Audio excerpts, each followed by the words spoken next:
дороге начинается новое приключение.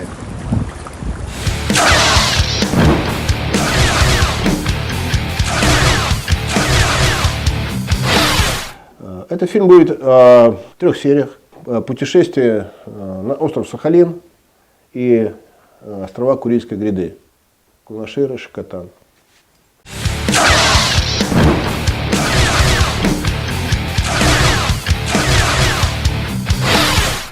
Первая попытка попасть на остров Сахалин была 3 года назад. Но На километрах от Ванина попал в аварию. не доезжая с порта Ванина, откуда идет паром на Сахалин, я попал в серьезную аварию, меня сбила машина. Проблема. У меня, скорее всего, перелом ключицы левой. И, соответственно, конечно, ехать дальше не могу. Вот. Дальше не знаю. Тайга. Не знаю, связи нет никакой. Людей попросили, чтобы они вызвали ГАИ. Был эвакуирован из этой глуши на большую землю. В этот раз мотоцикл мы отправили в Хабаровск, транспортной компании. И путешествие началось из этого города. Это город Хабаровск, набережная. Это река Амур, которая разлилась до невиданных масштабов. Амур поднялся на 6 метров. Видите, он еще немного, и он захлестнет всю набережную.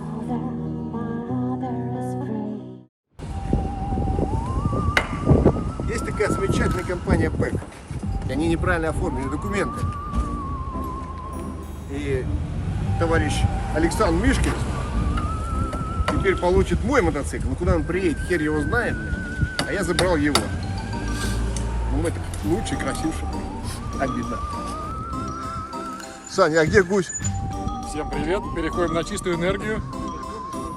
Достойная замена. Опа! Опа! Саня поменял гуся на самокат. Забрались на сопку Змеиная. Вот такой вот вид. Вот эта трасса на Владивосток. Там горнолыжный курорт. Сейчас не до лыж, температура 28 градусов выше 0. Жарко на Дальнем Востоке. Чего только не сделаешь ради хорошего снимка. Даже в болото залезешь. Сегодня 26 августа, 11 часов. Полчаса назад мы выехали из Хабаровска по направлению порта Ванина. Дорога прекрасная, погода тоже. По пути заехали в такое вот интересное место. Александр, помаши маме ручкой. Вот это озеро Лотосов. Это как раз цветут. 30 километров от города Хабаровск. Осталось 515. Амурская протока.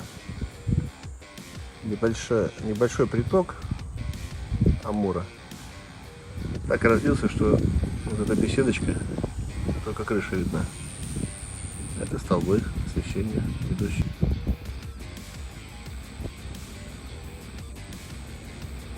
Речной вокзал. Вода вплотную подошла к нему. Многие дороги размыты, боремся, но преодолеваем. Пока справляемся. Конечно, мы не ожидали такого высокого уровня воды. В наши планы это не входило. Ну ничего, так интереснее. Хорошо, что у нас гуси водоплавающие. Посмотрите налево, посмотрите направо. Это не озеро, это не море, это Амур вышел из берегов. За 3 года много поменялось. Дорога 540 километров от Хабаровска до Ванина была отремонтирована. Дорога прекрасная. Кстати, 2 года назад эта дорога называлась «Дорога смерти».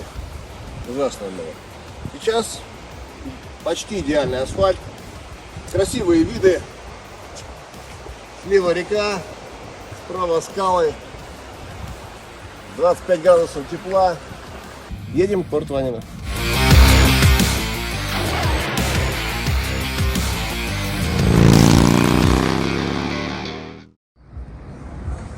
Что, 7 часов вечера, мы в Ванино. Знаменитые эскалаторы, грузит уголь, баржи. А где-то там наш паром. Прибыв в порт Ванино, знаменитый, может быть, помните песню, я помню тот Ванинский порт, откуда еще в 30-х годах прошлого столетия шли суда вот сюда, в Магадан, осваивать вот эти, Колыму, строили Колымскую трассу. Что из себя представляет порт Ванино? Это такой небольшой поселок, довольно-таки угрюмый, огромный порт, терриконы угля, леса. Время без 15:05 утра. Мы собрались и готовы выдвигаться в порт. Мы надеемся, что нас посадят на паром, но это не точно, потому что диспетчер сказала, Есть вероятность, но может и не получится. Прекрасно. Рядом с портом Ванино, куда мы прибыли для отправки на Сахалин, есть еще один порт, называется Советская гавань. Он известен тем, что там заканчивается Байкало-Амурская магистраль. Фильм о путешествии по Байкало-Амурской магистрали, я тоже есть, вы можете его посмотреть.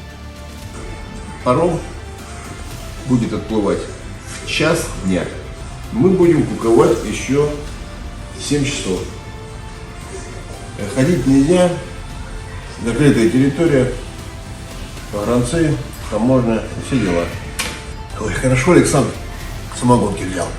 Ровно 11 часов назад мы прибыли в аэропорт и все это время находились в комнате ожидания. Вот, теперь мы на корабле. Нам дали супер люкс, сказали, 316 это люксовые номера. Вот, так как мы мотоциклисты. Вот, отличный номер. Смотрите. Все прекрасно. Есть кровати. Такие как бы, ну хорошие, короче. Практически матрасы не прожаты. Все деревянные. Да нормально, что ты? Раковины есть зато, покажи раковину. Ну, все есть. Андрей, все есть. Все хорошо. Даже вода течет. Все, вообще огонь. Обалдеть, обалдеть. Вот Шкаф это есть, Андрей. каюта люкс. В иллюминатор, Можно посмотреть. но он задрает. Потому что мы на нижней палубе, ниже ватерлинии. Надо специальная шторка, видишь, чтобы это солнце не светило. Опа, опа. Что-то. Видишь, как для вентиляции. Слушай, тут одна есть вешалка, но ты уже поздно, конечно. Не знаю, выдержит она эту штуку или нет. Но я думаю, что должна выдержать. Паром идет больше суток, но это не обязательно сутки, он может идти двое, может трое. Татарский пролив, там частые ветра, шторма, все зависит от погоды. Расписание как таковое есть, но оно абсолютно не соблюдается и не обязательно. Чтобы купить билет на этот паром, нужно за 2-3 месяца уже искать. Билеты раскупаются заранее. Билет на паром из Ванина в город Холмск, на Сахалин, стоит порядка 8 тысяч вместе с доставкой мотоцикла. Еще в эти деньги вам выдадут паёк. Это тарелка доширака, Пакетик чая и пластмассовые кружка и ложка. старые такие посудины, ржавые, тихоходные. движемся по Японскому морю. Я в этих водах впервые. Нас сопровождают дельфины. Зрелище удивительное. Берега не видно, да? Берега не видно. Ну, сейчас Андрей направил камеру в сторону Сахалина. До него еще далеко. Вот, но, ребят, это классно. Это потрясающее путешествие, прекрасные приключения. Все идет не по плану, но офигенно хорошо. С открытой хлопающей дверью, потому что с закрытой дверью там невозможно было находиться. Жара была страшная. Вот. Мы все-таки дошли до порта города Холмск.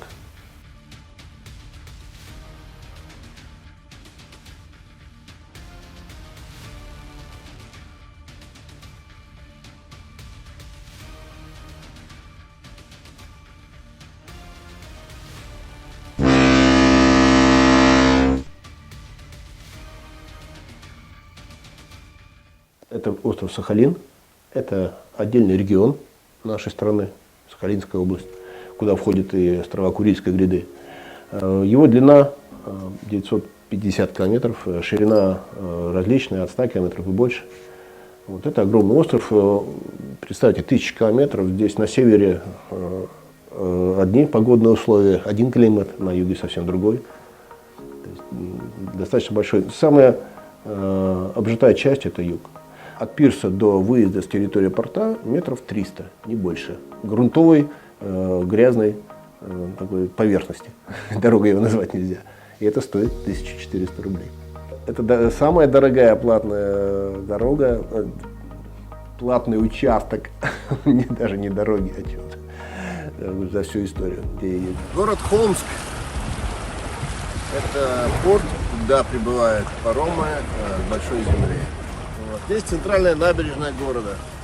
Город небольшой, около 10 тысяч населения. Сейчас поедем на интересное место. Старый японский железнодорожный мост. В 10 километрах от порта города Холмск есть очень интересное место с технической точки зрения. Это построенные японцами еще в первой половине прошлого века два моста и тоннель внутри горы.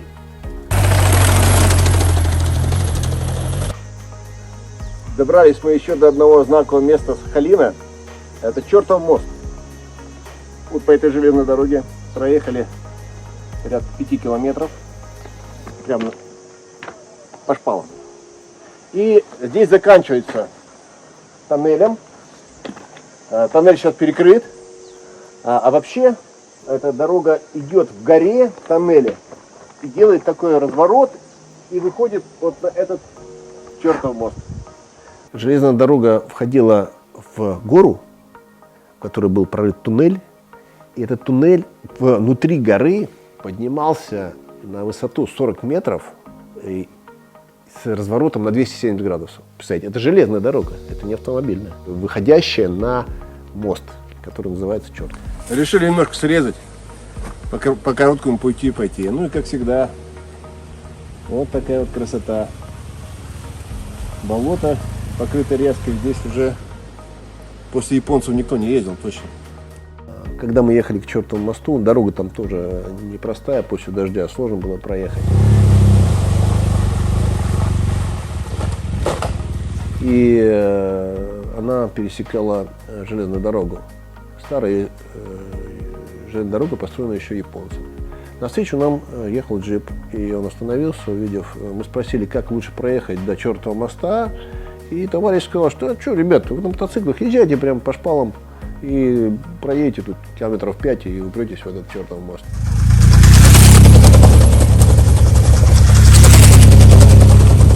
Ну, спросил насчет, не ходят ли здесь поезда. Да нет, один раз там в день, и то по выходным, утром.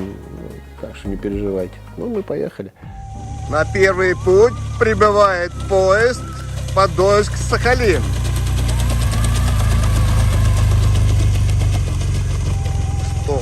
Чух.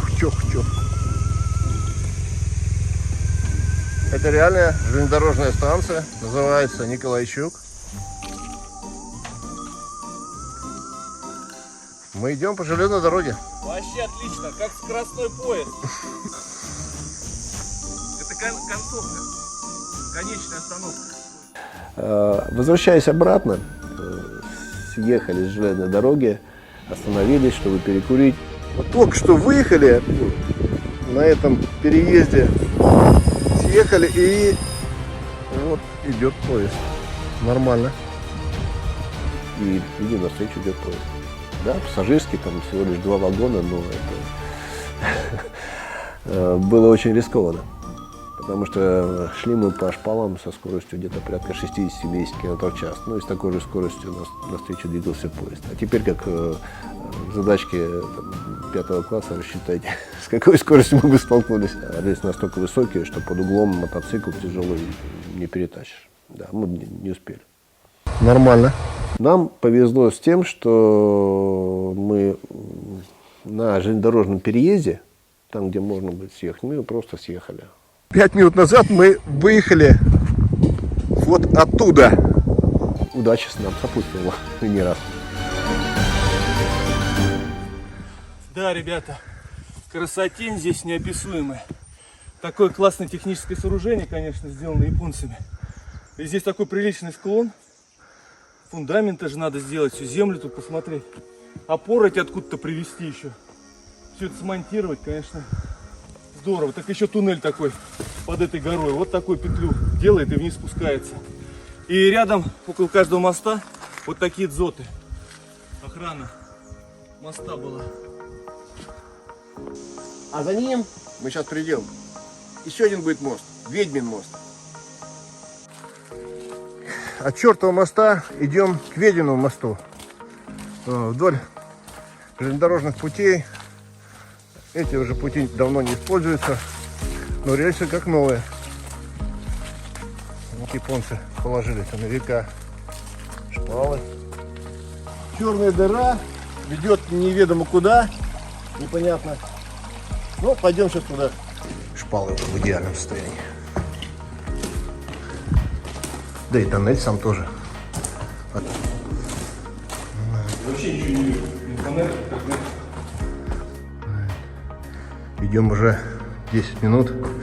О, только там впереди показался какой-то свет в конце тоннеля. Вообще какой-то труба. И туман, главное. Туман, ничего не видно. Вот второй мост. Называется Ведьмин. Ну, здесь пройти, наверное, можно, но как-то не очень. Мост через ущелье огромное.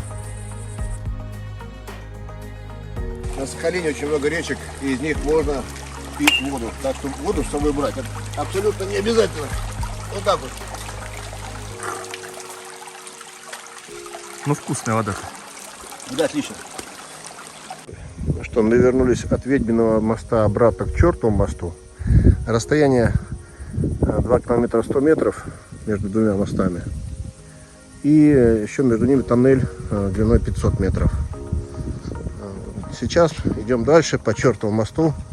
Следующий тоннель, который должен нас вывести вот к нашим мотоциклам. А здесь почему-то рельс уже нет. И шпал тоже. Видимо, все сняли. Он короткий. Там вот виден свет. Через пару сотен метров от первого тоннеля, после чертового моста, идет второй тоннель. Но этот более длинный. И он идет по спирали вниз, к горе. И выходит вот на эту железную дорогу, по которой мы приехали сюда. Вот он, чертов мост. В 80 километрах от города Холмска. Еще один интересный городок, Невельск. Это порт, который находится на западном побережье Сахалина. Сейчас по нему погуляли. Город был разрушен землетрясением, отстроен заново практически. Очень много новых домов, 3-5-этажных. Порт, вот там уголь грузят, пароходы, там груз стоит. Чем он интересен? Сюда приходят сивучи. Сивыч. Это такие огромные животные морские, ну, типа тюленей. И они живут вот на том дальнем дебаркадере. Ну, достаточно такие крупные, большие животные. Больше тонн весом. Вот сейчас двигаем на Южно-Сахалинск.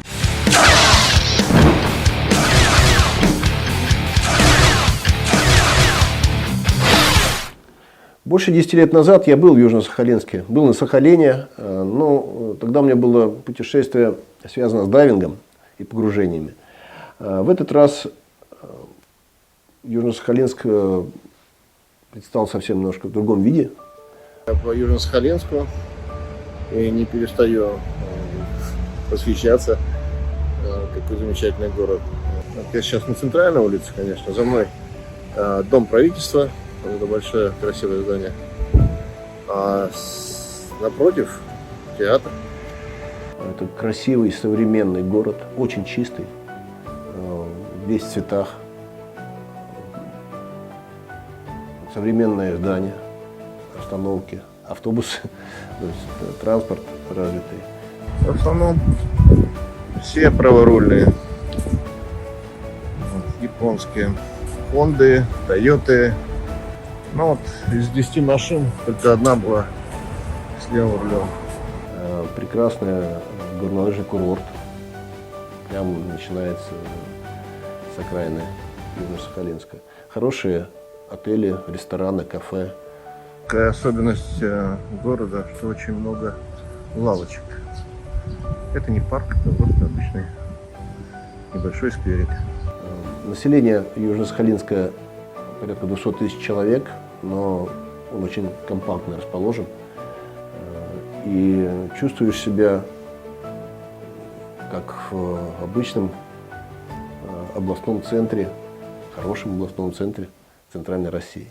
Логистически очень удобно находиться в Южно-Сахалинске и отсюда выезжать, потому что все основные достопримечательности и интересные места находятся на юге Сахалина.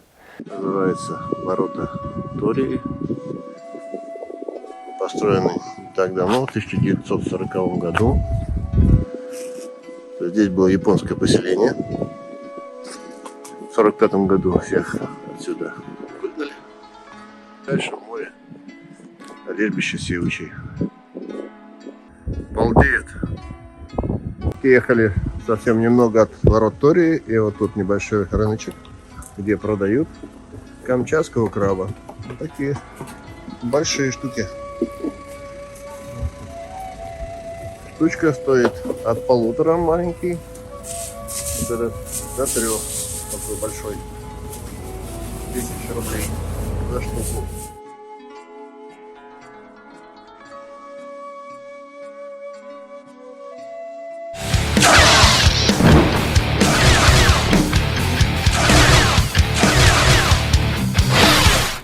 Есть на Сахалине такая достопримечательность, называется грязевые вулканы. А вот эта грязь, вот это говнище, это и есть грязевой вулкан, это достопримечательность.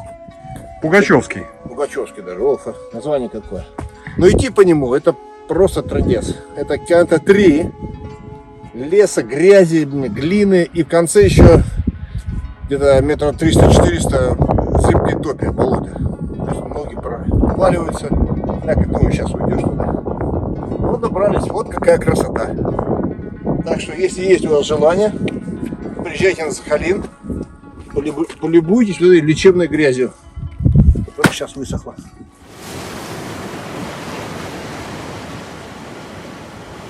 Охотское море. Вот так выглядят рыболовецкие шхуны. Называются они кунгасы по-местному.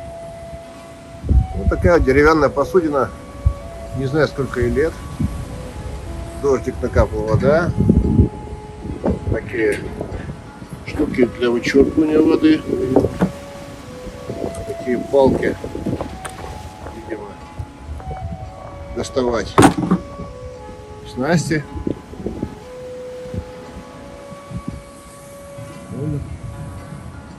В связи с тем, что на протяжении 40 лет, 1905 по 1945 год, южная часть Сахалина принадлежала Японии, она более развита, чем ее северная часть. Здесь японцы построили дороги, железные дороги, мосты, была развита инфраструктура, порты, были заводы по переработке рыбы. И то, что было построено японцами, самое удивительное, сохранилось многое до наших дней. Ну что, идем по морю на мыс Анива, на старый японский маяк. Маяк Анива отличается от всех остальных. Первое, то, что он стоит на отдельной скале и как бы вырастает. Это производит фантастическое зрелище. Заброшенный маяк, построенный японцами еще до войны.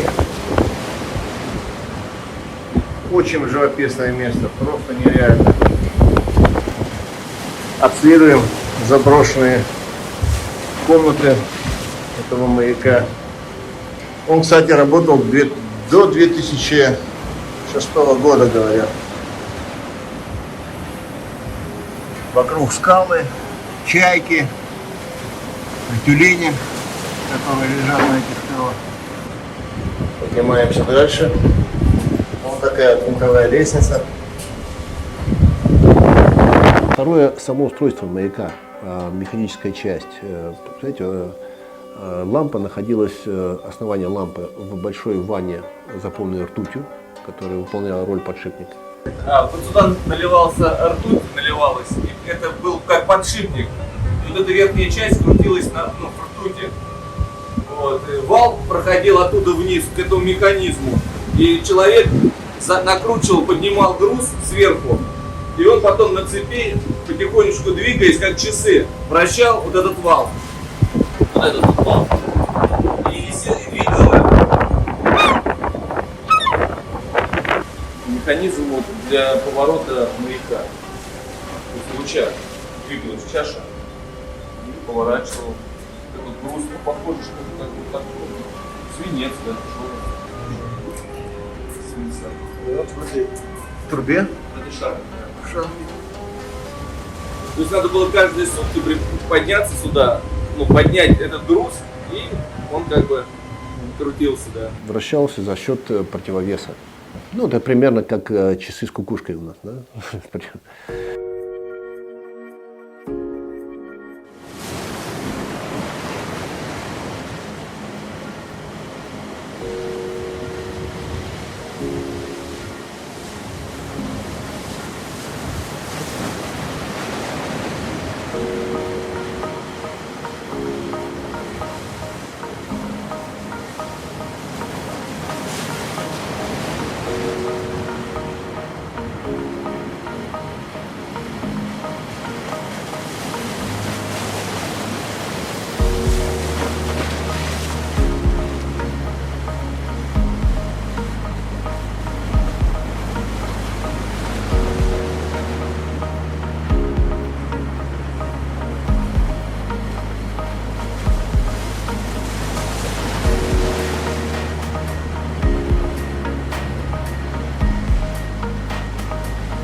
Вот там где-то Япония. Хотя Сахалин находится далеко на востоке, то есть дальше Сибири, но на самом деле южная часть его находится на широте Ростова и даже южнее. За счет того, что вокруг океан и два моря, Охотское и теплое японское, то климат здесь достаточно мягкий, влажный, мягкий климат. Здесь не бывает морозов, лето не жаркое, зима не холодная. И за счет интересно, что здесь на юге Сахалина произрастает бамбук, даже бамбуковые рощи. Вот, и мы были в сентябре, погода была 18-20 градусов. В конце сентября, в октябре. Прекрасно, замечательная погода. Голубые озера. Сахалин. В 9 километрах побережья поселка Новикова. Вот такая вот чистейшая вода, просто нереально чистая. Здесь раньше добывали руду, из которой получали германий. Очень красивая природа, необычная. Берега — это не Мальдивы, где самая высшая точка 3 метра над уровнем моря. Здесь все скалы, из которых спускаются туманы, как одеяло уходит в море. А скалы, которые находятся в море с арками, двойными арками. На скалах огромное количество живности, как бакланы, чайки. То есть это просто сумасшедшее какое-то море нерпа. Это мыс Птичий. Смотрите, какая там арка. Вот. Забрался сюда по веревочной, даже не лестнице, а просто по веревке. Песчаные галечные пляжи, тянущиеся вдоль побережья. Дорога закончилась и пошел песок. Мы идем вдоль моря. Волна захлестывает. Морская капуста мешает ехать. Вот такие огромные кучи. Ну как их перепрыгнешь?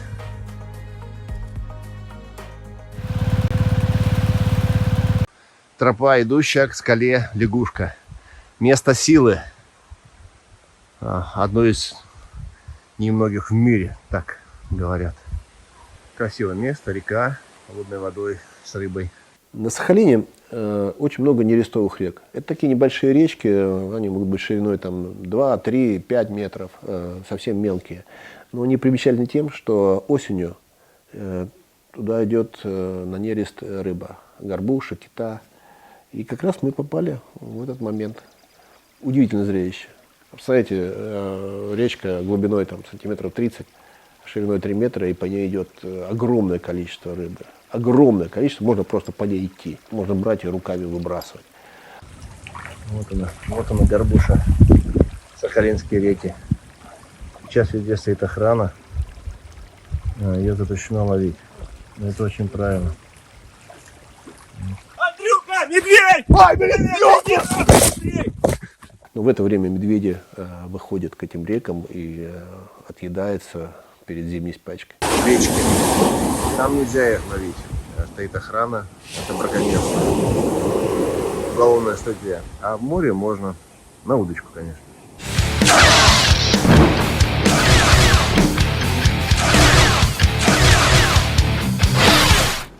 Когда я поехал на мыс Великан, Дорога на мыс Птичий, он же Великан. со мной приключилась одна такая интересная история. Дорога к этому мысу такая полузаброшенная, куда никто не едет. Она идет по краю обрыва, высокого обрыва, порядка 30 метров. И в одном месте была большая яма, заполненная жижей глиняной. Недавно прошли дожди. И с левой стороны была узкая бровка, может быть, сантиметров 30. И дальше спуск и обрыв. Все это было поросло травой. Мне не хотелось ехать в эту лужу с этой грязью. И решил рискнуть и проехать по узкой бровке. Но так как глина очень скользкая, колесо соскользнуло, мотоцикл упал и завис над этой, можно сказать, пропастью. Туда далеко лететь, к берегу. Так что как-то его надо затащить. Это вот сюда. Да, было очень так интересно, потому что связи нет, вокруг людей нету, я один, мотоцикл очень тяжелый, и он завис в таком положении, что было сложно его оттуда вытащить. Ну, час, наверное, весь в грязи в этой.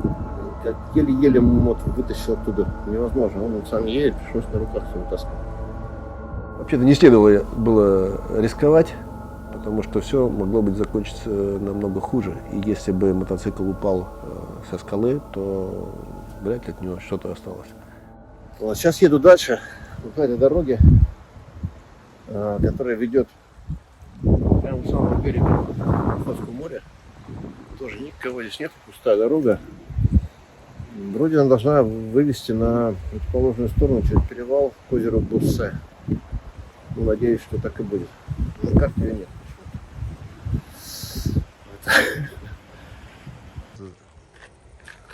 За этой скалой мыс Птичий и далее мыс Великан.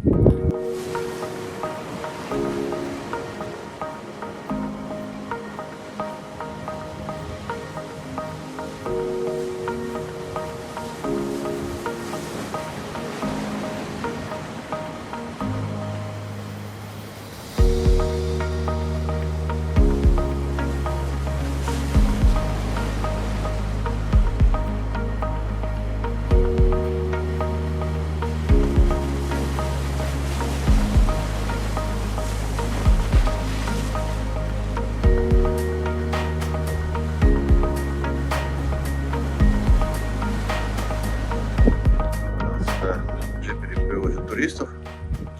Правда, я ехал, ни одной машины не встретил, но они все утром приезжают. Дальше ехать только по берегу, но тут глубокий песок, сухой. Смысла особого нет. Спуск сапог феном. Приезжайте на край света, на Сахалин, на Кунашир, на Шикотан, и вы поймете, что такое ебеня.